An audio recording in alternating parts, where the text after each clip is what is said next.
Números capítulo 9.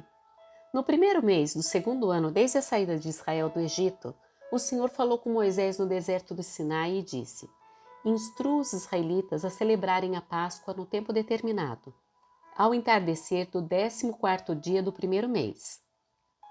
Siga todos os meus decretos e estatutos a respeito dessa celebração. Então Moisés instruiu o povo a celebrar a Páscoa no deserto do Sinai ao entardecer do 14º dia do primeiro mês. Eles celebraram a festa ali conforme o Senhor havia ordenado a Moisés. Alguns dos homens, porém, estavam cerimonialmente impuros por terem tocado num cadáver e não puderam celebrar a Páscoa naquele dia. Eles se dirigiram a Moisés e Arão no mesmo dia e disseram: Ficamos cerimonialmente impuros, pois tocamos num cadáver.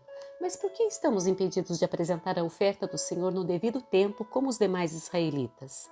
Moisés respondeu: Esperem aqui até eu receber instruções do Senhor para vocês. Então o Senhor disse a Moisés: Dê as seguintes instruções ao povo de Israel. Se alguém do povo, agora ou nas gerações futuras, estiver cerimonialmente impuro no tempo da Páscoa por haver tocado num cadáver, ou se estiver viajando e não puder comparecer à cerimônia, ainda assim celebrará a Páscoa do Senhor. Oferecerá um sacrifício de Páscoa um mês depois, ao entardecer do 14º dia do segundo mês. Nessa ocasião, comerá o cordeiro de Páscoa acompanhado de folhas verdes amargas e pão sem fermento. Não deixará sobrar coisa alguma do cordeiro até a manhã seguinte, e não quebrará osso algum do animal. Seguirá todos os decretos acerca da Páscoa. Aquele que estiver cerimonialmente puro e não estiver viajando, mas ainda assim não celebrar a Páscoa, será eliminado do meio do povo. Se não apresentar a oferta do Senhor no devido tempo, sofrerá as consequências de sua culpa. E se algum estrangeiro que vive entre vocês desejar celebrar a Páscoa do Senhor, deverá seguir os mesmos decretos.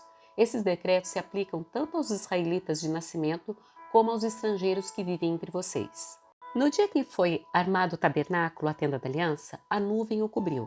Desde o entardecer até o amanhecer, a nuvem sobre o tabernáculo parecia uma coluna de fogo. Era assim que sempre acontecia. À noite, a nuvem que cobria o tabernáculo tinha aparência de fogo. Cada vez que a nuvem se elevava da tenda, o povo de Israel levantava acampamento e a seguia. No lugar onde a nuvem parava, eles acampavam. Assim viajavam e acampavam por ordem do Senhor, para onde eles os conduzia. Enquanto a nuvem estava sobre o tabernáculo, permaneciam acampados. Se a nuvem ficava sobre o tabernáculo por muito tempo, os israelitas permaneciam ali e cumpriam suas obrigações para com o Senhor. Às vezes, a nuvem permanecia apenas alguns dias sobre o tabernáculo, de modo que o povo também ficava apenas alguns dias, conforme o Senhor ordenava. Então, por ordem do Senhor, levantavam o acampamento e seguiam viagem. Às vezes, a nuvem parava apenas durante a noite e se elevava na manhã seguinte. Dia ou noite, porém, quando a nuvem se elevava, os israelitas levantavam o acampamento e seguiam viagem. Se a nuvem permanecia sobre o tabernáculo por 2 dias, um mês ou um ano, ficavam acampados e não seguiam viagem. Mas assim que a nuvem se elevava, levantavam o acampamento e seguiam viagem. Com isso, acampavam por ordem do Senhor e viajavam por ordem do Senhor, e cumpriam tudo o que o Senhor lhes ordenava por meio de Moisés.